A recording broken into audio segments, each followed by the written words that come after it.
Forget gurus. Forget anyone claiming to be an online business expert without going through the challenges of entrepreneurship themselves. The Real Money, Real Business podcast is here to prove the best insights in online business comes from your fellow online business builders. We dig into stories of entrepreneurs selling their business on the Empire Flippers marketplace so that you can learn how they made their business profitable, how they overcame obstacles, and what lessons they learned in their online journey. If you want to take your business and your knowledge to the next level, you've come to the right podcast. Let's get started. Hey everyone, welcome to the Real Money, Real Business podcast. I'm Lauren, and today we have Andy on the show. Andy is selling a display advertising and affiliate business on the Empire Flippers marketplace. Hey Andy, welcome to the show. How are you doing today? Hey Lauren, doing great. It's a nice day, sunny day, so enjoying it. Fantastic. Yeah. I always love a sunny day. And thank you so much for taking the time to come on the show and talk to me today. I'm really looking forward to learning more about you and your business. But before we dive in, I'm going to go over a brief summary of the business. This is a display advertising and affiliate business. It was created in March 2008 in the finance niche. The average revenue for the business is $20,654 per month, and it makes an average of $20,000 per month in net profit. The assets included with the business are a domain and all site content and files, freelancer contracts, Facebook, Twitter, Instagram, and YouTube social media accounts, as well as an email list with 8,900 total subscribers. Please note that we would recommend that interested buyers have an approved AdSense account to aid a successful migration of this business. For everyone listening, you can visit empireflippers.com/marketplace and search for listing number 60657 to learn more about this business. Or you can unlock this listing to start your due diligence if you're interested in purchasing this asset. So now that we know more about the business, let's hear from the seller. Andy, can you fill us in on your background in starting and running online businesses? Thanks, Lauren. Yeah, so I started, running online businesses probably 10 years ago. This was my main focus. Initially started as a side hustle.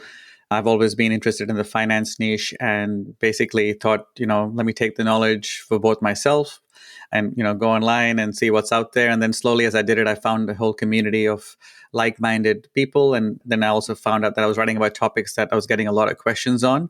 And so over time, I sort of just built sort of some, an interest, and then obviously got into the world of SEO and the Google algorithms and affiliate and display advertising. And so through that process, I just learned organically, I guess, over the last 10 plus years around the online business. Fantastic.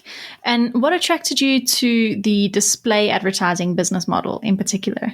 Honestly, for me, it was just, this was always more of a side hustle, trying to, do my sort of my day job and then do something, on the side and the passion. And what I found was the display advertising obviously just made it easy for me. Obviously, starting off initially with AdSense and then with some of the premium players as my site got larger. But really for me, it was just ease of use. And ultimately, a lot of them now automate their advertising process. So it just makes it easy. I put the code. I don't have to think about it. And I can just focus on content and optimization. And then the advertising takes care of itself for the most part. Yeah, absolutely.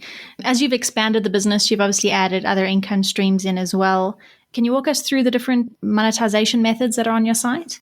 Yeah, absolutely. So, I think there's probably two major ones. And I think this is where there's absolutely a lot of potential growth here as well, for someone who has sort of expertise and time. But I think affiliate sales are very popular, especially, during certain parts of the year when the finance niche probably tends to be around the tax season.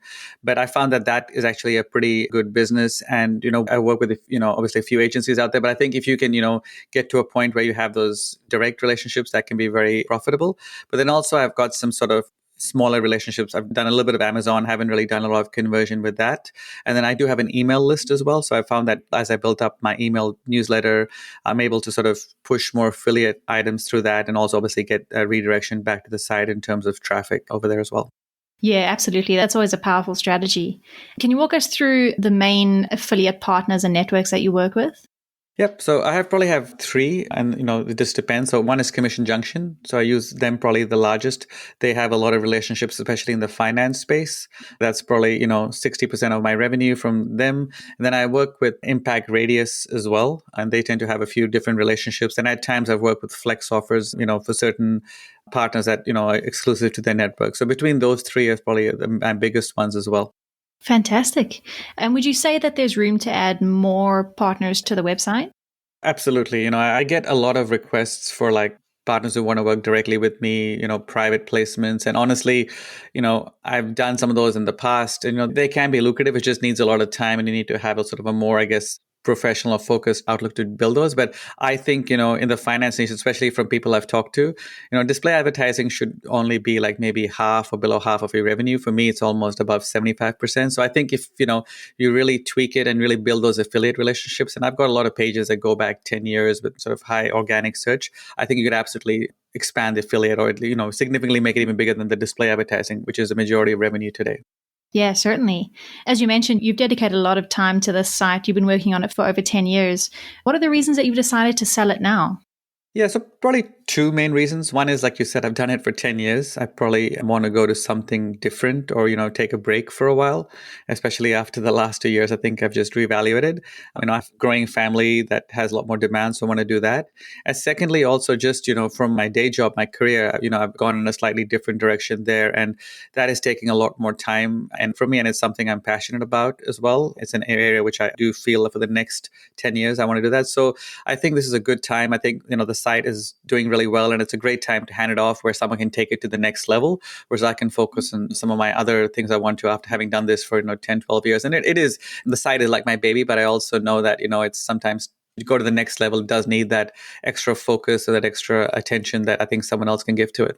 Yeah, certainly. Well, it sounds like you're moving on to some exciting new adventures, so good luck with all of that. Thank you very Looking much. back on your journey with this site, what would you say was your biggest win since starting the business?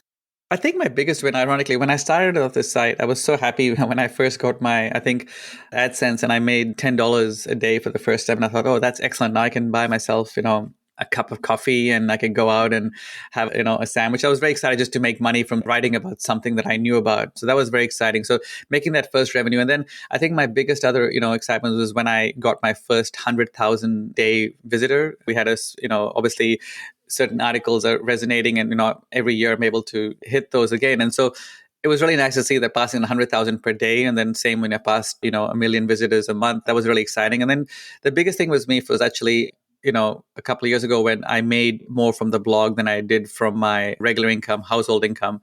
So that was really nice to see. And honestly, those monetary things are always good, but the biggest thing from an involvement perspective is when you get quoted or helped by other people, right? So when you go to forums like Reddit or Facebook and you see, hey, go to my site and see this really helped me. And, that to me gives me a lot of joy to just see other people, the information actually help someone.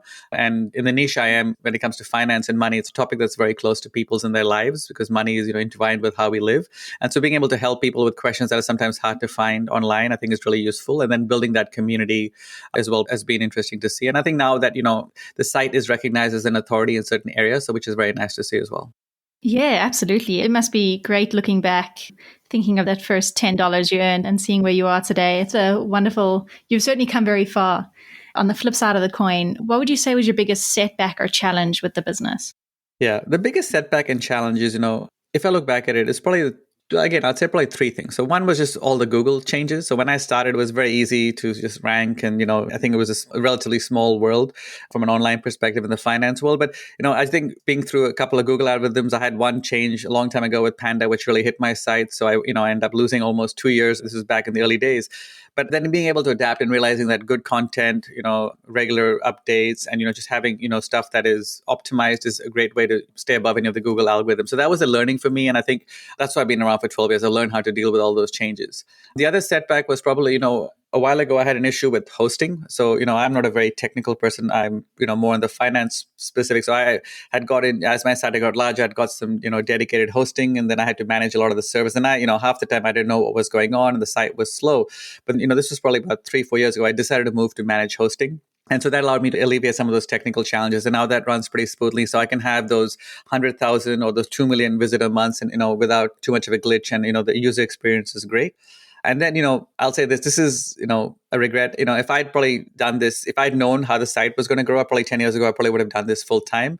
It's just that my career and my life went in a different direction. I could never obviously commit to it 100%, but I think there's so much potential. Like 10 years ago, especially with the growth of social media and all, there's a lot of potential you could take this to, and you really expand the reach. And it just, having sort of, outsourcing with someone, there's a lot more opportunities with outsourcing, which I'll be frank, I find it hard to let go sometimes, but I think there's a lot of opportunities to grow the site and truly become, I think sort of an expert in the niche that the site covers. Yeah, certainly. I mean, as you say, that the site is your baby. So surrendering some control by outsourcing things is extremely difficult sometimes. You touched on the amount of visitors that come to your site. Where does the majority of your traffic currently come from? Yeah, so the majority of the traffic comes from Google searches or, online searches. Google's still the big boy in town. So it does mainly come from Google, but I do also see, Facebook, Reddit, Twitter bring a lot of traffic as well at times. Again, and then obviously what I've seen of late as well is if I, have the newsletter, I do get a reasonable amount of high quality traffic because I find, what also traffic you get, what converts, and then what has the highest RPM. But I would say a lot of it's organic. And I think that's just simply to the fact that I have a lot of content that, I'd call it Perennial. So you can update it every year and then you can see the same sort of traffic come up based on different seasons. And I think that helps with finance sites. It's very hard, to write a brand new article in the world of finance that has probably not been covered by a major publication. But if you have certain articles or topics that are annual, so then you can basically update those every year and sort of refresh them. I feel that brings a lot of traffic over there, but it's mainly organic. And again, it comes down to writing, targeted good SEO content that actually answers specific user questions. Yeah, certainly. That's definitely vital. Have you invested much time in on-page SEO and backlinks? I did a while ago, but I will say I try to do it myself. I've had, hit and misses. I tried once to do backlinks. It didn't work out too well. I didn't really like the results of that. And then I've tried to do, obviously I've done some SEO courses myself. But again, I think, someone who is a little bit removed from the day-to-day of the business, who can look at it holistically and has sort of that expertise in SEO, I think there's a lot of opportunities, right? I have pages that rank very highly, which I haven't updated in 6 years, right? And I think there's a lot of opportunities to clean those up, make them more relevant, add a lot more affiliate advertising. And I think the SEO, I have a lot of keywords that I'm probably ranking even higher than the original source right now. And so I think there's a lot of opportunities there. But honestly, for me, it's almost been, I'd call it, just SEO by learning as opposed to some sort of a very dedicated SEO strategy, which I think, would help. Yeah, definitely. You also mentioned that some of your traffic comes from social media. Do you run social media marketing campaigns at all? Yeah, so I've run Facebook ads at times. I haven't done too many Google ads. That's just probably just lack of my time and understanding of that. But Facebook ads have been really good. I get a lot of traffic through that. I think the conversion is still higher through the organic traffic, but Facebook is there. But I think that's probably been my main source is using Facebook because I have a Facebook page. And so I tend to sort of, run ads and use that platform to drive traffic towards the website. And I think, the whole Facebook area, I mean, for me, it's again, underexplored. I think there's a lot of good traffic. It's just being able to make sure that you convert those to visitors and then email subscribers and all those sort of things. But definitely, during the peak times where I get a lot of traffic, Facebook is, I would say, almost 10% of the traffic I can get at times. Fantastic. You've touched on a couple of these points already, but what would you see as the major opportunities for growth with this business? So probably two major. One is I definitely would say if you can outsource more, some of the writing, some of the optimization, I think there could be a lot of time saved, but also just writing more content is always good. I mean, I can probably, publish 1 or 2 posts a week on average, but if someone can put that to 5 a week through outsourcing who has a good network of writers and all this, I mean, I have a few writers, I've used them through Upwork and other places, but if someone has a team behind them with an editor, I think that could be one big area. And the other big thing is, I think the whole sort of social media, I have a YouTube channel, may get to it later, but I found that the YouTube channel, which is now obviously monetized, is a great way of, sort of cross-pollination of traffic and visitors. I think that can be explored, same with, Twitter and Facebook and other sources. I think that social media is something which honestly, it requires time and knowing how to use it. I barely have an Instagram page myself. I think that's a great area to expand. I know Pinterest and those other areas are very popular in the finance niche as well. So I think there's a whole sort of area there to grow. And like I said earlier, I think the affiliate relationships, building some more exclusive relationships, really optimizing posts for that could be good. And I know Amazon is huge. And, I think that is another area where if someone knows who's an Amazon affiliate expert, I think that's another area where you could, into posts and into articles, build a lot of sort of affiliate links there as well. Yeah, certainly. You've identified a lot of potential for growth there, which is fantastic. Looking at your content creation process, do you write most of the articles yourself? I probably write, I would say 75% of the articles. And again, a lot of the articles are just updates from prior years just because there tend to be annual topics. I can do that pretty quickly. And then the new articles I'll write myself and outsource because a lot of the articles is also about seeing what's trending, the economy, because the finance side and seeing what's happening, right? So I can write that. So what I tend to do now is I'll probably write the outline and then I'll give it to a freelance writer to sort of write the details and I'll do a review back and forth. So that works pretty well. So time I probably would hire an editor and just get that sort of outsourced in a more sort of streamlined and repeatable manner as well. But it's pretty easy to outsource stuff if you have the topic or at least the keywords in mind. Then you can just get someone to like I said, in the finance world, you're not going to invent something brand new, but it's about being able to write something and answer specific questions in a way that is optimized for the online world. Yeah, absolutely. Following on from that, what does your keyword research process look like? Two things. Only I read sort of, just that's also part of my, my day job. So I can read a lot of the popular media, Wall Street Journal, the Times, the Post, different things out there. So just see what's topically trending. And then I'll go into Google, I'll look online. I have, obviously some of the popular sites and I'm happy, as part of the selling process to show the seller all the different sites I go to do some research. I have that list. I can give that to all the seller, of course. And then just looking at those, what's trending over there, whether it's at a macro or micro level, and then trying to see what's the angle I can bring to it that is a little different to what is out there. And again, that's the SEO part, looking at what keywords people are searching for. There's tools out there I've used, and then also just using Google itself to see what people are searching for. And then just, that iterative process to see what sort of is trending, and I'll write about it. Then the good thing with articles is I can update it a week later. If this is not trending, I can switch it a bit. And then what I'll do is I'll then have, obviously, go out to my email list. I'll post it on social media, all that kind of stuff as well. Awesome. How often would you say that you're publishing new content or updating older content as well? I'd say publishing new content probably once a week and updating old content, I'd say once a week as well on average. Now, of course, during peak times, I'll probably be doing updates ahead of, for example, beginning of the year is always a busy time for finance sites. So end of the year. So, I'll be spending some time updating a lot before then. And then afterwards, I'll write new articles as new topics come through over there as well. But I'd probably say on average, I would say I probably write one new article a week and probably update one or two previous articles a week. Okay, great. You mentioned that you're balancing the site with a full-time day job as well. What does a typical work week look like for you when running this business? So again, it's seasonal, but I'll say on average, I probably would spend, about 10 to 16 hours a week on the website. And again, of that time, let's assume it's 15 hours to keep it simple on average over the year. I'd probably spend about, 6 to 7 hours on content, and that is optimizing and writing new content. And then maybe 3 hours on promoting the content, that's social media, refining it, tweaking it. And then probably about 2 or 3 hours in admin in terms of freelancers and edits, and then just SEO stuff as well, generally speaking. But that's probably how I would divide it. And, most of my time is spent, I tend to work either early in the morning or late at night, depending on family and work constraints as well. But it's pretty consistent, 10 to 16 hours. And obviously, if there's a certain really hot article or something which I feel is, a really good thing to write about, I'll jump in and spend a bit of extra time. There'll be some weeks, I can take, a couple of weeks off and not have to do anything just because it's not, I've got some stuff in the can or it's not a critical time for me. So I'd say on average, that's how I'd break up the time, the 16 hours. Wonderful. Yeah, it sounds like you've got some pretty good schedules and processes in place. What do you think the biggest challenges will be for a buyer taking over this business? The biggest challenge is to be learning is sort of what sort of areas and topics work. But that, and I say challenges, that's more like a learning curve. I don't think it's necessarily a challenge. For them, they'll want to probably, have their own process. They'll want to have their own voice, I'll call it. So bringing that to the side, my site it's not necessarily tied to my brand or anything, which is, I think, a good thing. But it's about being able to write content that is, keeps the theme going, and then just going back and cleaning up some of the content to optimize it. I think that'll just, take a little bit of time, but I think that's where the huge amount of value can be unlocked, is going back to some of the articles I've written that I think, topic areas where they were really popular ones. I just haven't gone back and written about them.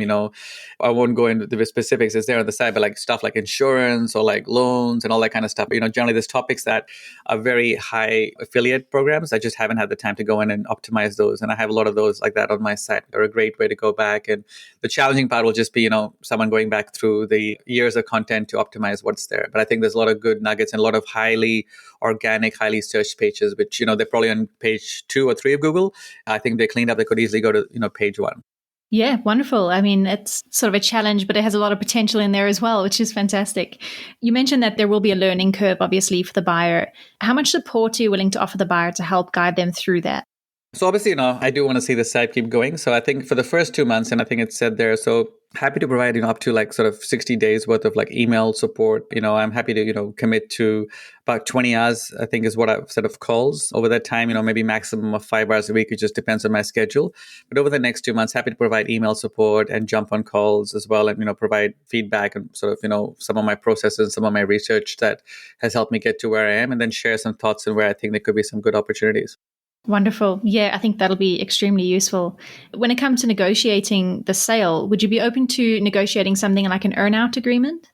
Yeah, absolutely. I believe in the site I have, and I think it has a lot of potential. So happy to, make sure that it's right for the buyer, and the earnout is, fine with me, and obviously something for both of us. Yeah, open to that. Fantastic. And would you commit to a non-compete agreement? Yeah, I mean, if it's reasonable with my day job and potentially some of my future endeavors, if it doesn't preclude me from that, absolutely. Yeah. And I mean, specifically for the site, yeah, I mean, obviously I'm not going to do a competing site. If I wanted to, I wouldn't be selling it. But yeah, I'm happy to discuss, what's reasonable and what, works for the seller as well. Fantastic. You've had such a long and successful journey with this site. Thinking back to when you first started it, for any aspiring entrepreneurs who are listening who are thinking about starting a site of their own, do you have any advice that you would give them that you wish you knew when you first started? Yeah, I thought about this a lot, even selling it. So what I would say is, I think the potential is much bigger than you think, especially in the online world. And I think I started this site thinking, hey, if I reach 100 people a day, make, 10 to 20 bucks a day, that's it. I have colleagues I met 10 years ago who went full time into it or went dedicated or became very experts in SEO and affiliates and built those brand markets and did this full time. Those people are making millions of dollars a year now. I said, I wish I'd done this, probably more committed to it full time up front. And I just, life happened and I wasn't able to do it. So I would definitely say that. The other thing is I would say is early on, build processes, realize that, you should not be a one-man shop, especially if you want to take this to the next level. Realize there's people out there who are bigger experts than you. Use them, leverage them. You may think it's expensive up front, but you'll probably pay yourself off and the return on investment is in multiples. And lastly, I think, as someone starting out even now, realize that you need to build a brand around you to an extent, because your site could be one, but I think it's important to have the YouTube channel, have the email list, have Facebook, and all those should be working together to optimize people to come to your site or go to whatever sort of product or affiliate you're selling. I think you need to look at that whole strategy. And sometimes, if you don't have the broader picture in mind, it can sometimes be hard to see the growth because the world is changing right now. People consume information differently. They need video, they need short bites, they need long form articles. So I think realizing that you have different audiences and then being able to take the content you have. I think one thing is being able to reuse, small words into Twitter, or then take part of your article and put it into a newsletter and spin it in different ways. You can, generate a lot of content, a lot of revenue just from the same article, but just spun in different ways, whether it's video, writing, or in different formats. And my last bonus one I'll say is start an email newsletter list early. I probably waited a bit too long and didn't realize the value of emails. Even though people are on social media now, I think the attention you can get from someone on email, especially if you craft people with, targeted emails, I think that's a huge thing. And I use MailChimp right now. And I'm saying all the other platforms are pretty good, but just starting that early and, really focusing on building up that email list, especially as cookies and all that disappear, I think that's a good thing for people to think about now. Yeah, absolutely. That's fantastic advice. There's so much value in all of that. So thank you for that. That's definitely going to help any entrepreneurs who are listening. And that takes us to the final question of the interview, which is probably the most impactful one. If you had to put yourself into the shoes of a buyer, why do you think your business is a business worth buying? That's a great question, Lauren. So here's why I think my business is worth buying for two reasons. One is I truly think if the buyer is sort of a sophisticated buyer who knows the online world, they can take this site, to multiples of the current revenue. And, I don't think a huge uplift, right? I mean, if they know what they're doing, they can outsource a bunch of stuff. Like I said, build a lot more affiliate relationships, optimize several of my posts, written 5-10 years ago that I think are just ripe for, becoming more optimized and being able to generate a lot more affiliate revenue. And I think the thing is, if someone can almost take the site right now, it's sort of written, in a general sense. If someone can build a big brand around it across the platform, I think there's a lot of potential there to get a lot of private placements, which can be very lucrative. And then, if they want to expand into social media, I think that's a great place. If someone understands that space, they can see, hey, we've got this great treasure trove of content that's expanded out there. Like I look at it like, a lot of the streaming services of the world, right? It's not necessarily the platform anymore. It's the content that drives a lot of the growth. And I think I'll have a lot of good content that just needs to be reaching a bigger audience and optimized for that audience from a revenue perspective. I may sound biased, but I look at it like a diamond in the rough, right? We know it has value. I've obviously generated a decent amount of income, but I truly think, you can make the diamond shine brighter and even expose it a lot more to even make it even more valuable to people out there. Yeah, absolutely. Well said. I definitely think this business has a lot of potential, and it's certainly come a long way, as you mentioned, since the days of earning $10 from it. Do you have anything else that you'd like to share with our listeners about the business that I might have missed? No, I think you covered most of it. I think the only one I'd add is, I will say for those who are interested, and I don't think it's not a huge revenue source, but for those that have, the expertise, I think the YouTube channel is also a great way to sort of build that extra source of revenue. I think the email distribution list could be a better way of capturing visitors because I tend to just get them and say, hey, sign up. But I think there's ways you could make that more effective. And, I look at back right now, I probably had through FeedBurner and WordPress, probably tens of thousands of signups through that, but I never really took it to a proper email marketing platform. So I think that can be done, especially, you'll find that economy goes through ups and downs. The next few years are going to be pretty turbulent, and the site tends to do really well when there's a lot of stuff happening in the economy. So I think there's a lot of chances there. And, I'd say the buyer who buys this, the one who will succeed is they should have an interest in the world of finance, and they should have some interest in sort of, from an SEO perspective. And then I think if they've done previous sites and they've optimized them, this should be a relatively easy lift for those people, right? If you've never done online advertising or never done online sites, then I would say this site may be a bit hard for you. But if you're definitely an experienced person in the online world, you can get your return on investment pretty quickly with this website. Yeah, certainly. Yeah, great point. I think that's definitely worth mentioning. Well, Andy, thank you so much for coming on and taking the time out of your day to be here. It's been great getting a little bit of insight into you and your business. It's been an absolute pleasure having you on the show.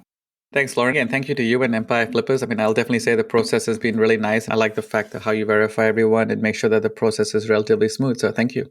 It's an absolute pleasure.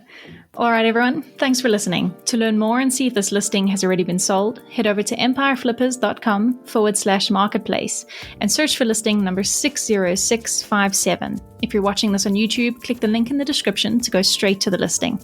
Once you've unlocked this listing, you'll be given everything you need to know about this business. So until next time, enjoy your digital journey.